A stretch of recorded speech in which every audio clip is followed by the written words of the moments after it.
My parents handed my sister a $100,000 check for her wedding as casually as if they were paying for groceries. Then my father turned to me, looked straight into my eyes, and said, "You don't deserve any help." I didn't yell. I didn't cry. I just went silent. And in that silence, something in me snapped clean in half. That was the night I walked out of their house for the last time. No dramatic exit, no slamming doors, just a quiet, final decision that they would never again have access to my hope, my effort, or my heart. 3 years later, my sister drove past my new home, a $2 million place perched on a hill, and called our mother sobbing. She couldn't understand how I, the daughter they dismissed and ignored, had created a life bigger than anything they imagined for me. But the real twist wasn't the house she saw from the street. It was what she never expected to find waiting behind the front door. Before I begin, tell me in the comments where in the world you're watching from and what time it is for you right now. And if stories like this stay with you, please like and subscribe. It truly helps me continue sharing the truths I've carried for years. Okay, deep breath. Let me start at the beginning, because none of this makes sense without understanding the world I grew up in. My name is Lily, and for most of my life, I believed the problem was me. I grew up just outside Boston, in one of those picture-perfect colonial homes with white trim, clipped hedges, and a driveway my father insisted stay spotless. People saw us and thought, now that's a stable family. But inside, everything ran on an invisible hierarchy that everyone understood, though no one ever admitted. At the top was my sister, Victoria, 3 years older, polished, charming, born with the effortless glow my parents worshipped. She had my mother's smile, my father's confidence, and a way of walking into a room like she already owned it. And then there was me. I wasn't the rebel or the failure. I just wasn't what they wanted. I was quieter, more observant. My victories were small, steady, practical. My parents called me independent, but what they really meant was, she can manage alone. It was the polite way to say I didn't need attention, so they didn't give it. Some memories come back softly, like faded snapshots. Others hit like a bruise that never fully healed. I remember sitting at the dining table during one of those formal family dinners, roasted chicken, clinking glasses, the usual script. My parents bragged about Victoria's private school awards, her leadership, her potential. When the conversation drifted to me, my mother would smile just a little too tightly. "Lily's always been self-sufficient," she'd say, as if it were a compliment. It wasn't. It was permission to overlook me. I started working at 16, saving tips, babysitting money, every extra dollar, because I knew no one else was saving for me. Meanwhile, Victoria got a brand new car with a bow on top and a restaurant celebration afterward. By the time college came, she left in a sleek sedan my father proudly parked in the driveway. I left in a rattling Toyota I'd bought myself. Still, I tried. God, I tried. I tried to be enough, to be seen, to fit into a family that always felt like a coat 2 sizes too small. But I didn't know, back then, that the moment they gave Victoria $100,000 and told me I deserved nothing was only the spark. The wildfire was coming later, and honestly, part of me thinks I needed that fire, because without it, I never would have walked away. I never would have built the life that would one day make them circle back, desperate, shaken, and completely unprepared for who I had become. And that's where everything truly begins. Before everything broke, before the words that carved a permanent line between me and the people who raised me, my life looked normal, quiet, predictable, almost safe if you didn't look too closely. I lived in a small 1-bedroom apartment just outside the city. The rent was manageable, the walls were thin, and the kitchen counter wobbled if you leaned on it, but it was mine. I'd come home after long days at the marketing agency, kick off my shoes by the door, and breathe in that feeling of building a life step by step, a life no one handed to me. At that time, I was with Ethan, the man who would eventually become my husband. He wasn't flashy or loud. He didn't try to impress anyone. He was the kind of steady presence I didn't know how to accept at first because nothing in my childhood had prepared me for someone who cared without conditions. He'd sit on my couch, laptop open, tapping quietly while I worked through client notes or scribbled ideas in my notebook. Sometimes I'd look over at him, soft lamplight on his face, and feel a warmth in my chest I didn't have a name for. Something like safety or home. Our routine was simple.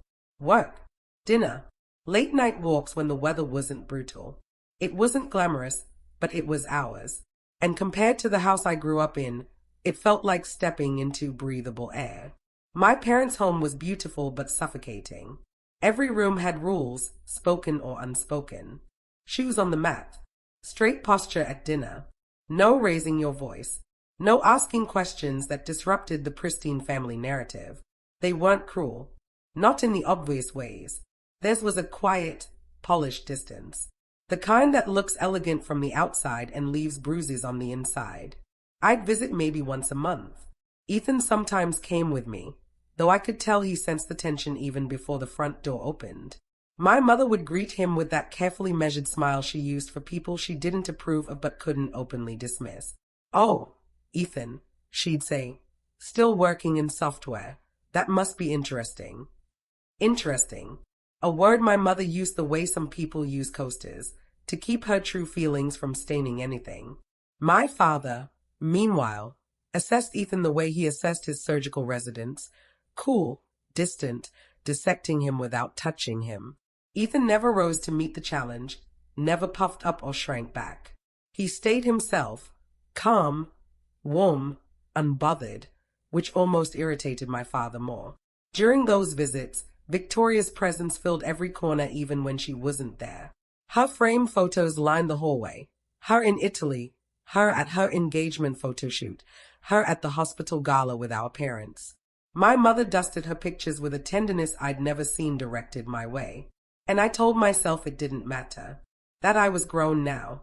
That childhood wounds don't follow you if you walk fast enough. But they do. They always do. Still, back then, my focus was on my future, not my past. I was good at my job. I'd finally started earning enough to think about paying off my student loans before I turned 40. Ethan and I had begun talking quietly, cautiously, about marriage. A real future was forming, tiny brick by tiny brick. I wanted my parents to see that.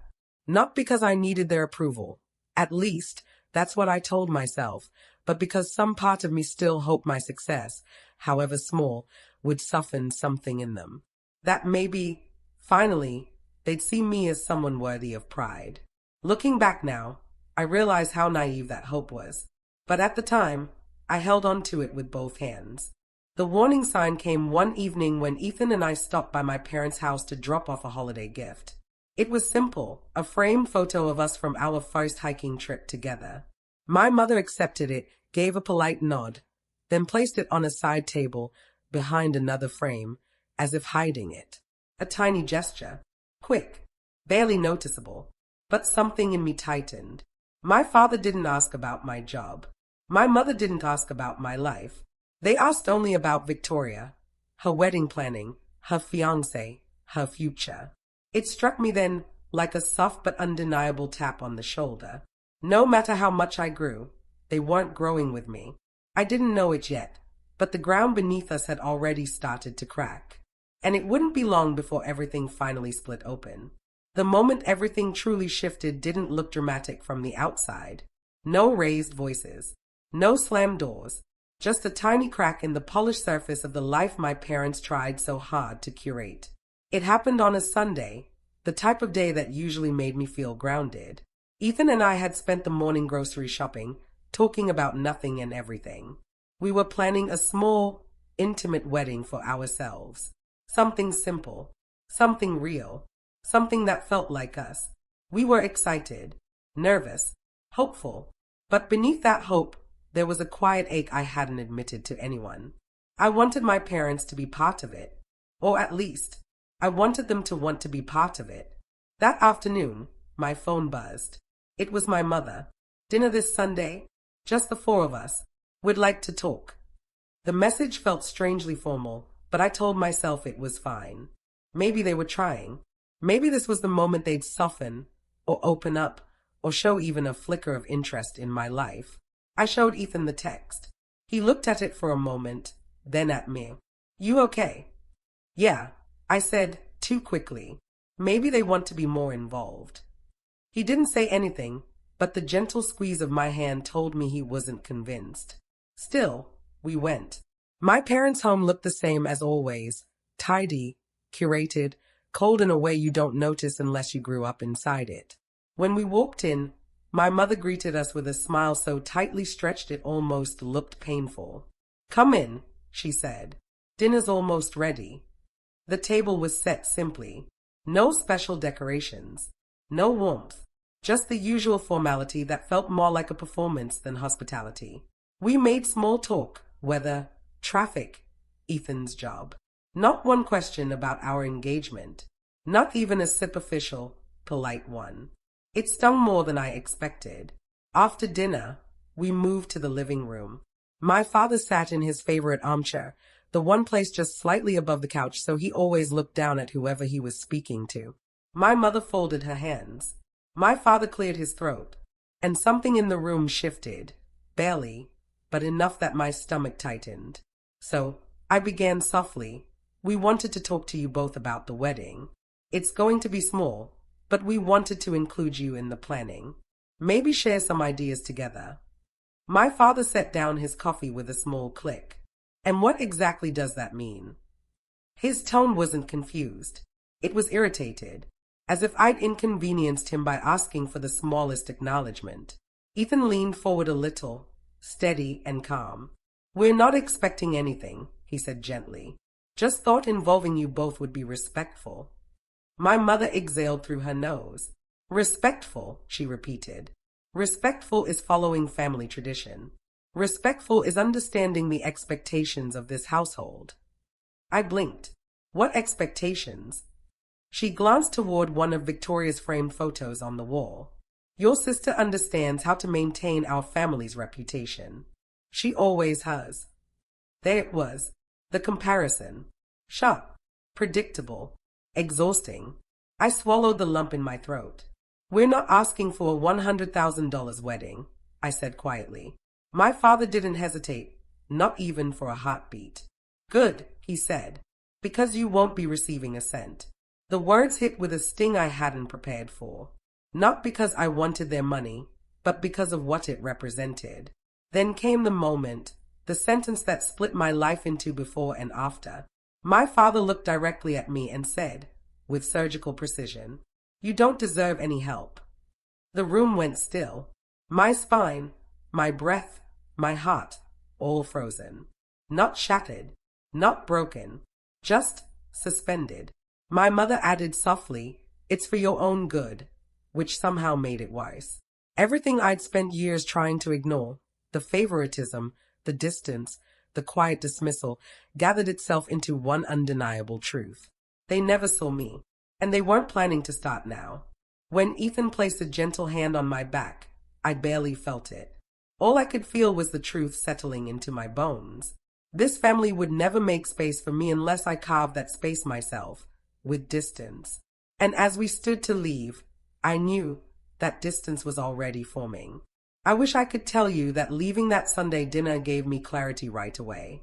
That I walked out, slammed the door, and instantly knew what to do. But that's not how pain works. Pain lingers. It echoes. It repeats itself in places where no one else can hear. 4 days afterward, my father's words replayed in my head on a loop.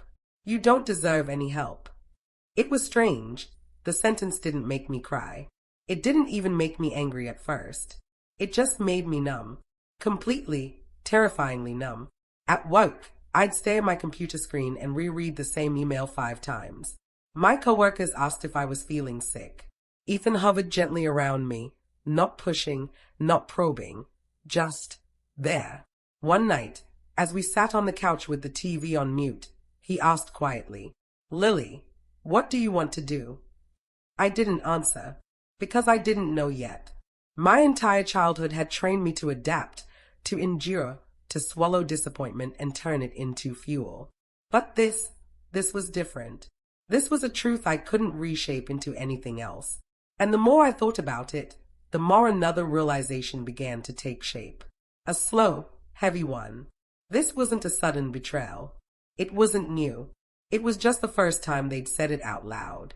All the little moments I'd brushed aside, every dismissal, every comparison, every time they praised Victoria for breathing and questioned me for existing, they started rising like ghosts I'd avoided for years. I remembered being 10 years old, standing on stage at my school talent show, clutching my little participation certificate. Victoria had won first place for her piano solo. The whole ride home, my mother had told her how proud she was, while I stared out the window, pretending I didn't wish she'd turn around and say the same to me. I remembered being 16, scraping together money from a part-time job to help pay for my school trip because my parents said it wasn't necessary. 2 months later, they surprised Victoria with a fully funded summer art program in Paris.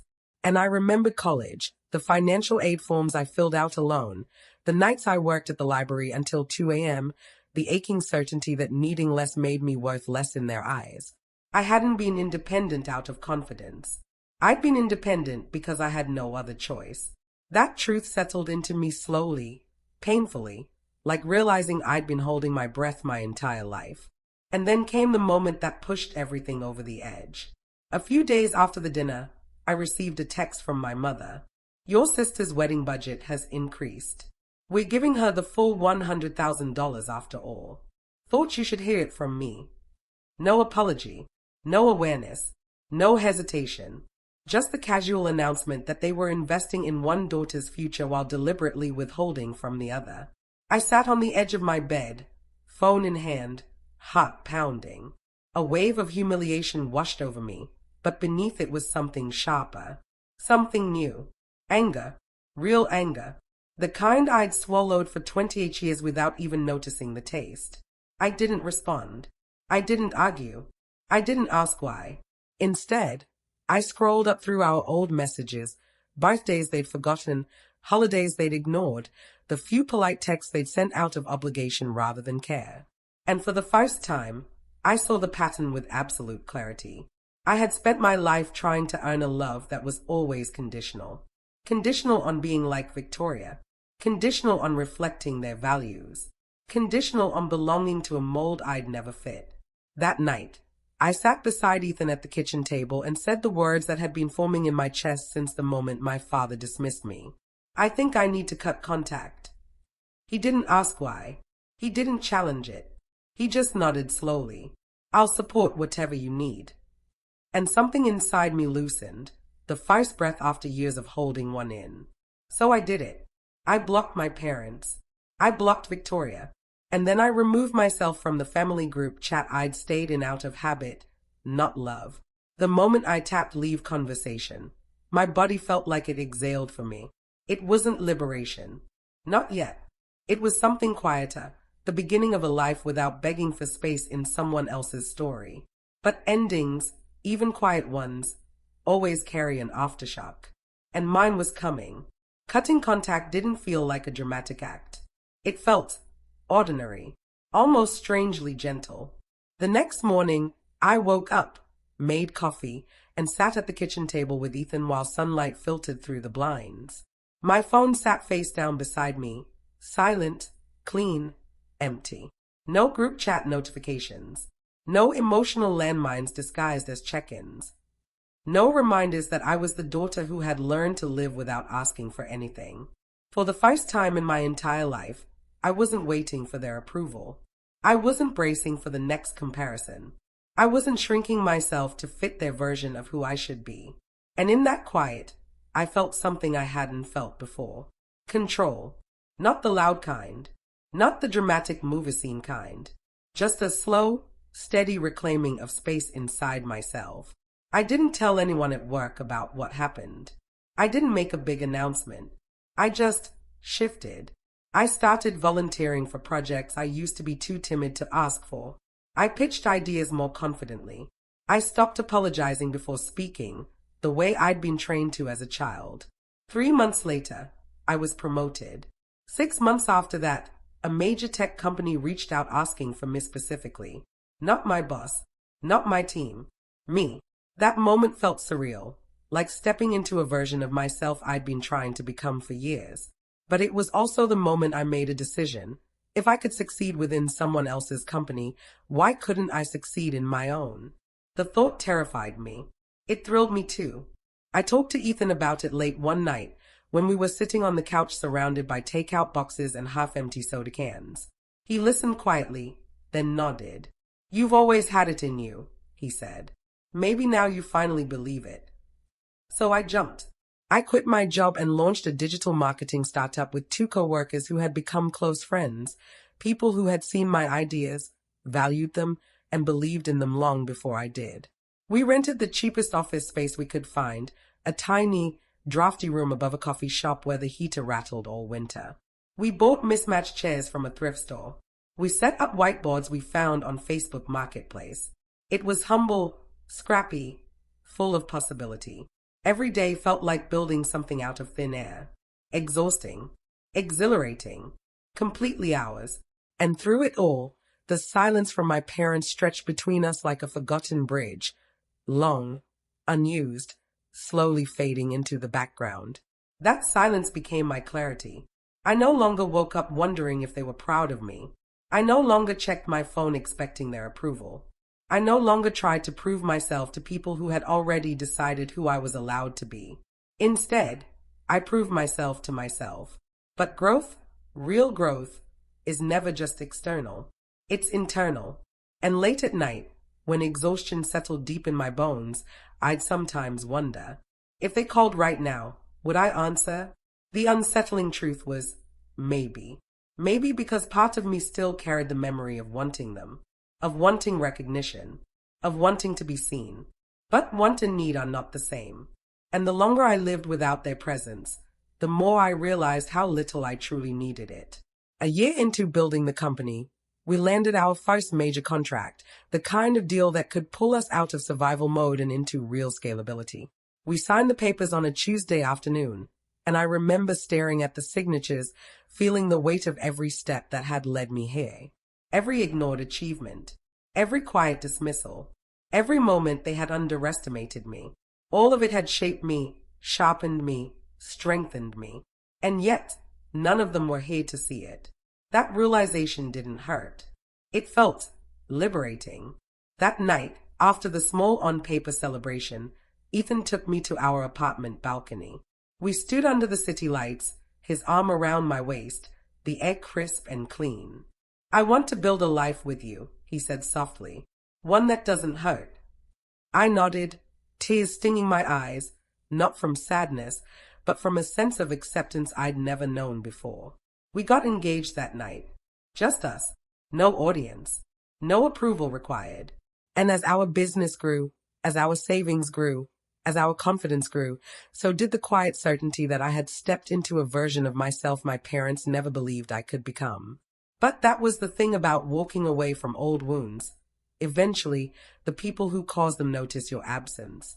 And when they finally came back into my life, after 3 long years of silence, it wasn't because they missed me. It was because they needed something. And they had no idea who I had become while they weren't looking. The day my parents returned to my life didn't arrive with warning. It landed like a stone thrown through a window, sudden, jarring, impossible to ignore.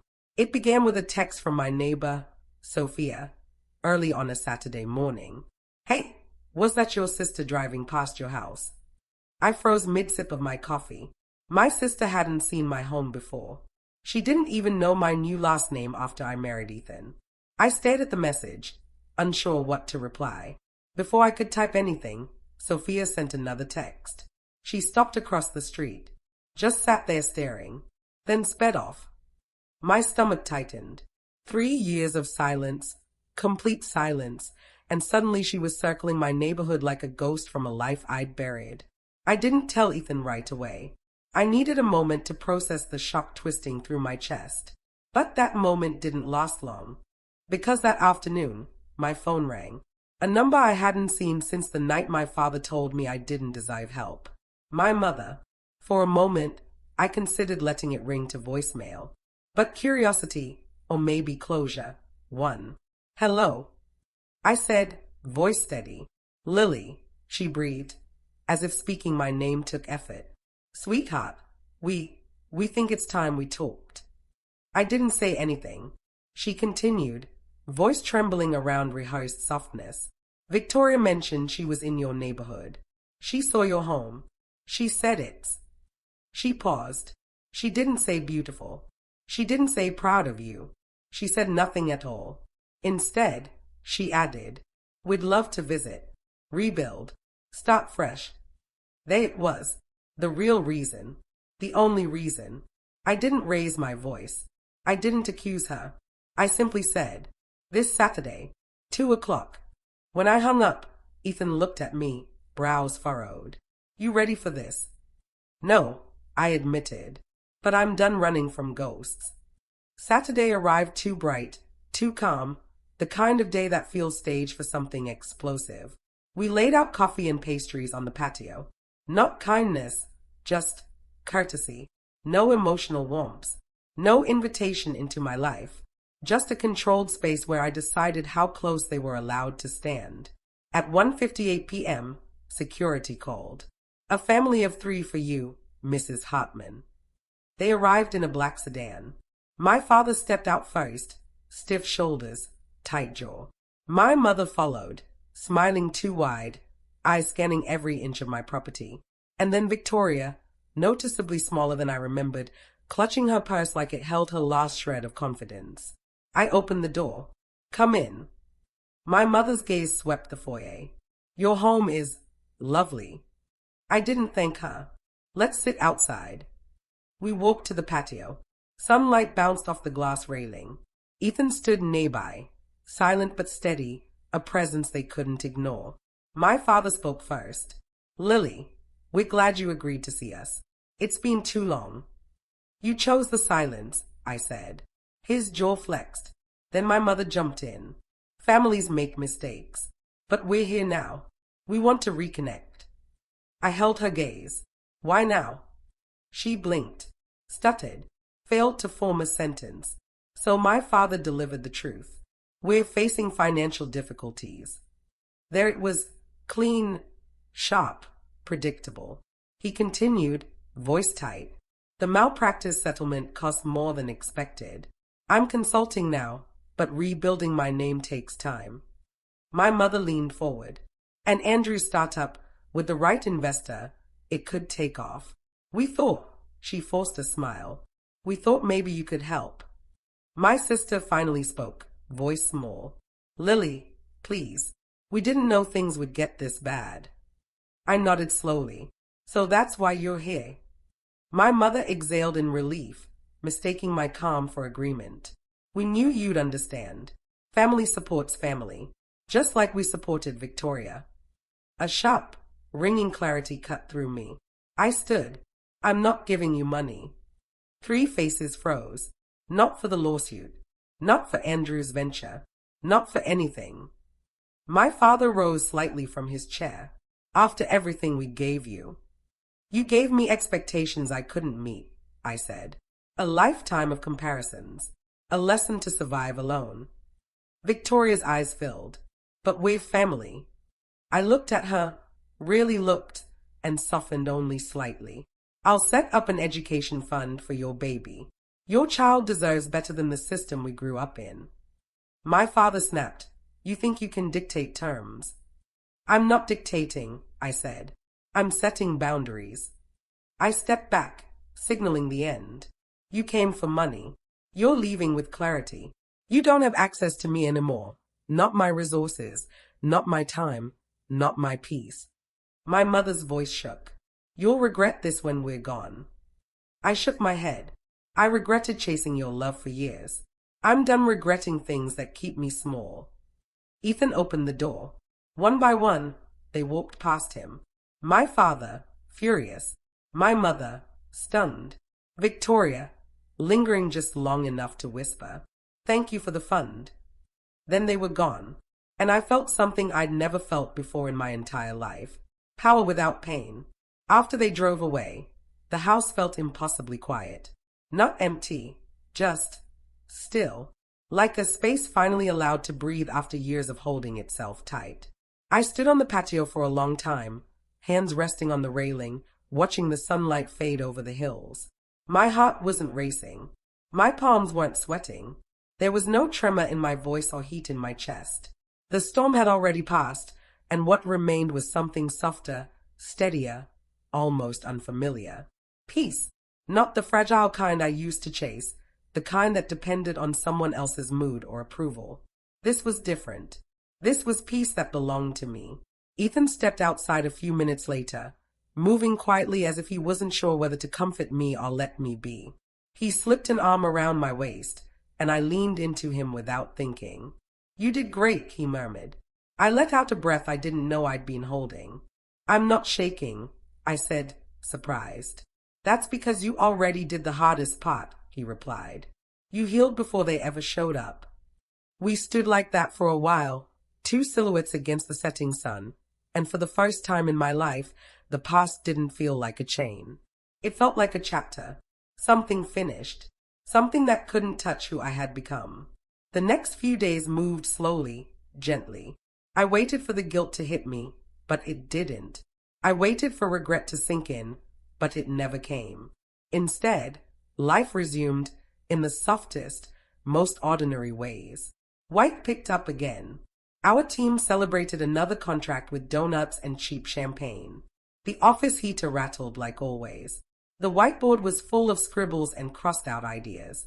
Everything felt beautifully normal. Ethan and I settled back into our routines. Morning coffee on the patio, late-night talks on the couch. Weekends spent planning small house projects that had nothing to do with impressing anyone. And in those quiet routines, I realized something important. I didn't lose a family that day. I just stopped pretending I had one. What I did have was a partner who loved me without conditions, friends who believed in my work, and a life I had built from the ground up, without shortcuts, without handouts, without the emotional debt I once thought I owed the people who raised me. I thought maybe Victoria would reach out again, apologize, explain, say something real. But she didn't. Not right away. Instead, a week after the confrontation, I got a short text. "Thank you again for helping with the baby. I know you didn't have to." No manipulation. No guilt. No superiority. Just honesty. It wasn't reconciliation, but it was a beginning. A tiny one. A fragile one. One that didn't ask me to shrink myself. One that didn't demand forgiveness. One that didn't rewrite history. I didn't respond immediately. I needed time. Time to separate her from our parents. Time to decide whether a relationship with her was something I actually wanted, or something I felt obligated to attempt. For now, silence was enough. In the weeks that followed, my parents didn't contact me again. No angry messages. No guilt-filled pleas. Nothing. Their silence this time didn't feel like rejection. It felt like acceptance, a quiet acknowledgement that the old power they held over me was gone. I didn't celebrate it. I didn't mourn it either. I just let it be. Healing doesn't always look like a dramatic revelation.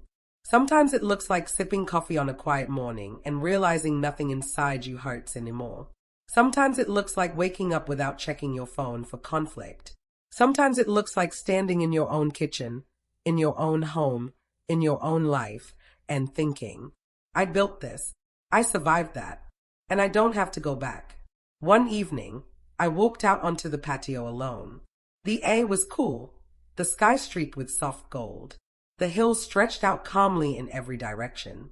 I closed my eyes and let the breeze carry the last remnants of my old life away. I wasn't the girl they underestimated anymore.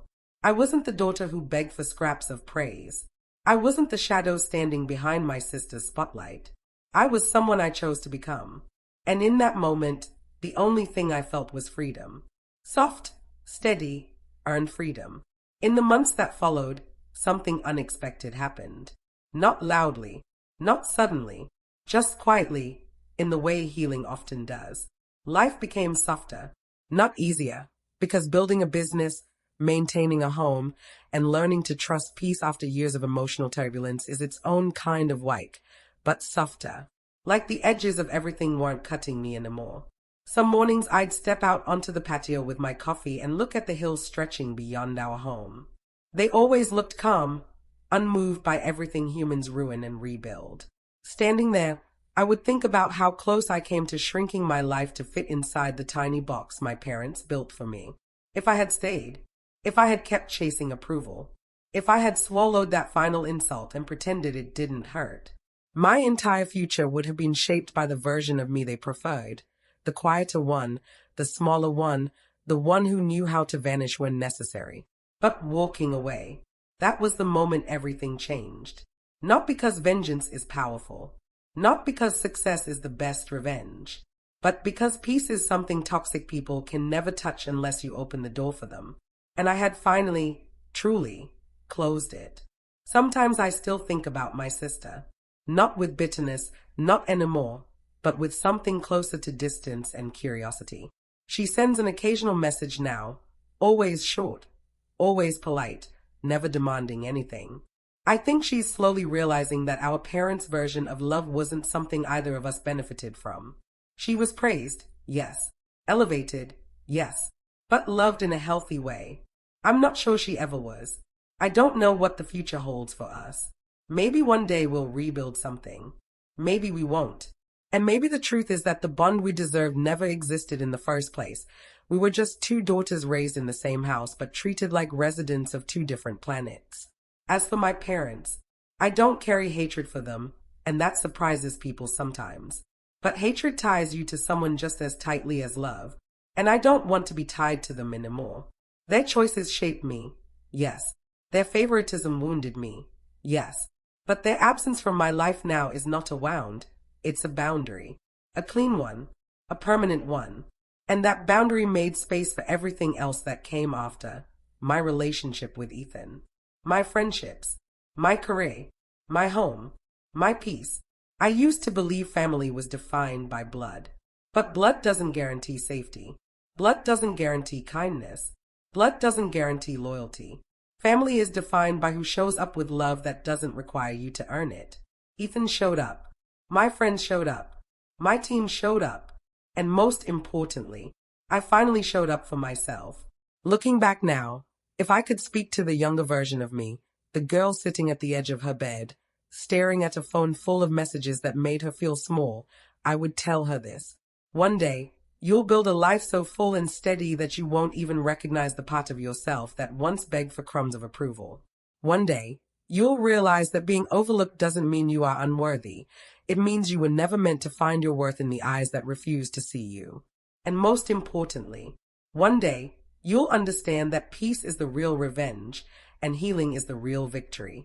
If my story stayed with you, if it reminded you of your own strength, your own journey, your own boundaries, then I'm grateful you listened. Did you like my story? Please like and subscribe and tell me in the comments where you're listening from. I want to know how far this story of mine travels. And if you've ever walked away from something that hurt you, whether it was a person, a family, or a version of yourself that no longer fit, here's the truth I want to leave you with.